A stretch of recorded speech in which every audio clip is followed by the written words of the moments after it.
अकलतरा विधानसभा क्षेत्र में इस बार जनता ने कांग्रेस से राघवेंद्र सिंह जी को विधायक बनाया है। अकलतरा विधानसभा की हम बात करें तो यहाँ पर हमेशा जनता जो है विपक्ष की विधायक बनाकर भेजती है। इससे कहीं न कहीं विकास प्रभावित होता है। हम बात करेंगे किस तरह का रोड मैप है अकलतरा के विकास के लिए।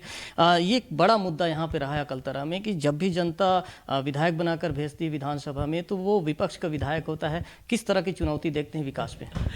मैं इस बात से पूर्णतः असहमत हूँ कि जब भी सरकार आती है तो विपक्ष का ही विधायक आता है। ऐसी बात नहीं है। आपको मैं याद दिला दूँ, छतराम देवांगन जी, ये इसके बाद छत्तीसगढ़ बनने के बाद छतराम देवांगन जी बीजेपी से विधायक थे, सरकार थी और वो संसदीय सचिव भी थे, उपचुनाव में जीते थे। देखिए, वो अब आप क्राइटेरिया नहीं बना सकते हैं कि चुनाव में या उपचुनाव में, लेकिन वो सरकार के साथ भी थे। और अकलतरा विधानसभा क्षेत्र की अगर आप बात करें तो मेरे पिता स्वयं कांग्रेस से विधायक थे और उस समय कांग्रेस की सरकार थी। अभी जनता ने जो भरोसा आप पे जताया है, अब विकास पे किस तरह से फोकस होगा? और जो मुद्दे हैं खास करके यहाँ पर सिंचाई का एक बड़ा मुद्दा है, बाईपास का बड़ा मुद्दा है, तो इस पर किस तरह से काम होगा? देखिए, मैं हमेशा इस बात को कहता हूँ कि किसी भी विधानसभा या किसी भी क्षेत्र का डेवलपमेंट जब होता है तो उसको सस्टेनेबल डेवलपमेंट का ही मॉडल हम लोगों को फॉलो करना है। यदि हम औद्योगिकरण की तरफ जाते हैं तो उतनी हरियाली और पर्यटन की ओर भी हमें जाना होगा। तो एक तो सिंचाई का बहुत बड़ा मामला है। आज सुबह ही मेरी अधिकारियों के साथ एक बातचीत हुई है और एक बड़ा मुद्दा यहाँ लिफ्ट इरिगेशन का है, क्योंकि हम कहते ज़रूर हैं कि 90% से ज़्यादा हम लोग सिंचित हैं, लेकिन अगर ज़मीनी स्तर पर आप देखिए तो बलौदा ब्लॉक में ये बात नहीं है और इसकी रिपोर्ट सामने है। मतलब ये कोई कही सुनी बात नहीं है। तो लिफ्ट इरिगेशन का एक मामला है जिसको भरसक मेरा प्रयास रहेगा कि वो पूरा हो। एनटीपीसी को हमारे क्षेत्र से पानी जाता है जिसका कहीं ना कहीं सिंचाई विभाग को 10-15 से 20 करोड़ रुपए तक का उसका मिलता है। तो वो पैसा भी अगर हम मांग करें कि हमारे क्षेत्र में लगे तो जो छोटे माइनर्स के थ्रू होनी है लिफ्ट इरिगेशन, वो कम से कम उसमें हो जाएगी। बाकी बड़े पैमाने पे करने के लिए तो हमें फंड्स की आवश्यकता है। यहाँ पर पावर प्लांट केस के का एक बड़ा मुद्दा है। यहाँ पे लगातार आंदोलन हो रहे हैं और लगातार जो भू स्थापित हैं वहाँ पे कहीं न कहीं उनमें एक नाराज़गी भी दिख रही है। साथ ही साथ सीसीआई का भी एक बड़ा मुद्दा है कि इस क्षेत्र को सौगात तो मिली लेकिन सीसीआई लंबे समय से बंद है। एक इकाई आई केस के, लेकिन उसमें भी विवाद है, कई तरह की समस्या है। उससे किस तरह से आप देखते हैं? देखिए, ये जितनी समस्याओं की आप बात कर रहे हैं काफ़ी पुरानी समस्याएं हैं। उसमें कुछ का हल भी हुआ है और कुछ, जैसा आप कह रहे हैं, अभी भी वो दिक्कतें हैं। सबसे पहले अगर हम लोग बात करें सीसीआई की, तो सीसीआई की तो अब वहाँ पर फैक्ट्री को स्क्रैप में दे दिया गया है, वहाँ पे कट रहा है और सामान जा रहा है। तो अब उसके दोबारा स्टार्ट होने की संभावनाएं तो कम ही नज़र आती हैं। बात रही केएसके के, तो वहाँ पर भू विस्थापनों की और भी कई ऐसे मुद्दे हैं जो कि अभी लंबित हैं। मैंने अभी सीएसआर और बाकी की भी जानकारी चाहिए है, लेकिन एनसीएलटी होने की वजह से, एनसीएलटी में होने की वजह से काफ़ी कुछ वहाँ भी विवादों में है।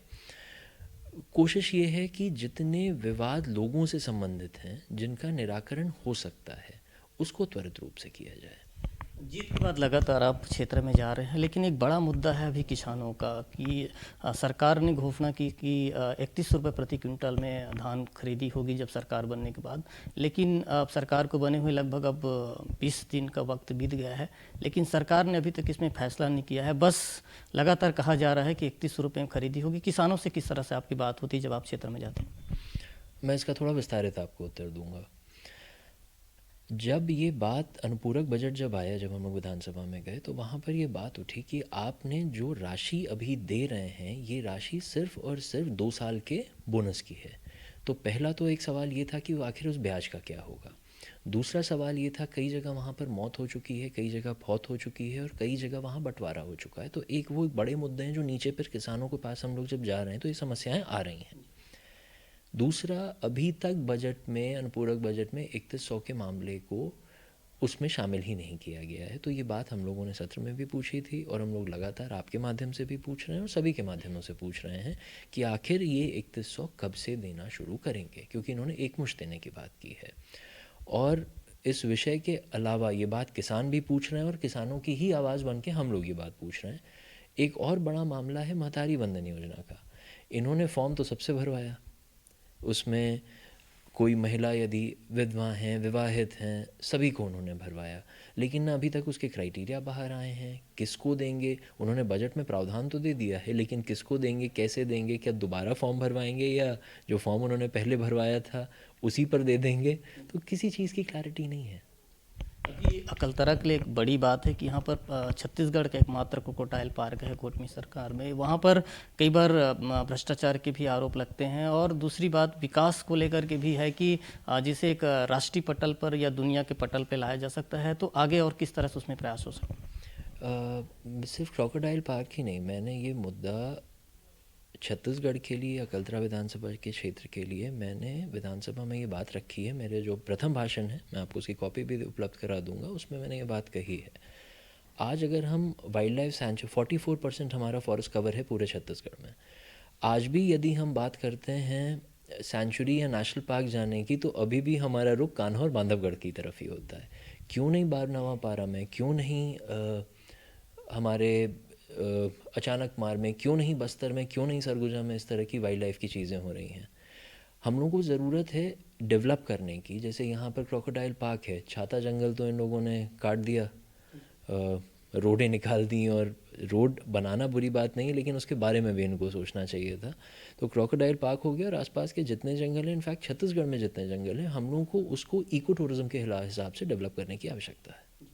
अभी बड़ा मुद्दा आपके क्षेत्र में रहा है, यहाँ पर चिंगोरी में जो 37 मवेशियों की मौत हुई, उसमें FIR हुई और उसमें खुलासा हुआ कि जहर से मौत हुई है, लेकिन ये मामला अभी भी ठंडे बस्ते में, उस पर कोई जांच नहीं हो रही है। किस तरह से प्रयास हो? ये मुद्दा बड़ा गंभीर मुद्दा है।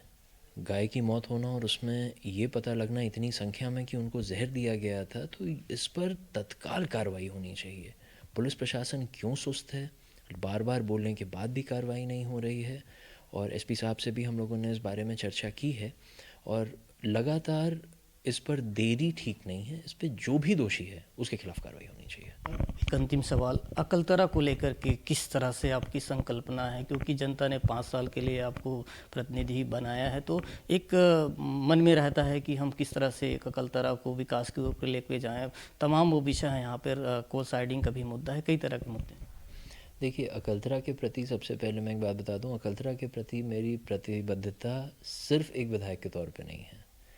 पीढ़ियों से हम लोग जुड़े हैं और अकलतरा क्षेत्र के लिए काम कर रहे हैं। अकलतरा में मैंने अपने एक जवाब में भी आपको कहा कि अकलतरा में सस्टेनेबल डेवलपमेंट की ज़रूरत है। अब जो कोयले और इंडस्ट्रीज़ खुल चुकी हैं, भाई उसको बंद करके पैक तो नहीं किया जा सकता है। वहाँ पर ये ज़रूर कोशिश की जाए कि वहाँ पर लोकल रोज़गार ज़्यादा से ज़्यादा मिले। CSR का पैसा हमारे ही यहाँ खर्च हो, ताकि उसमें डेवलपमेंट में वो जाए। मैंने बार बार कहा कि आपने भी पूछा अभी कि क्रोकोडाइल पार्क, तो इस तरह की पर्यटन की अपार संभावनाएं हैं। दल्हा पहाड़ है हम लोगों के पास, छाता जंगल है, क्रोकोडाइल पार्क है, तो हम लोगों को इको टूरिज़्म की तरफ जाना चाहिए।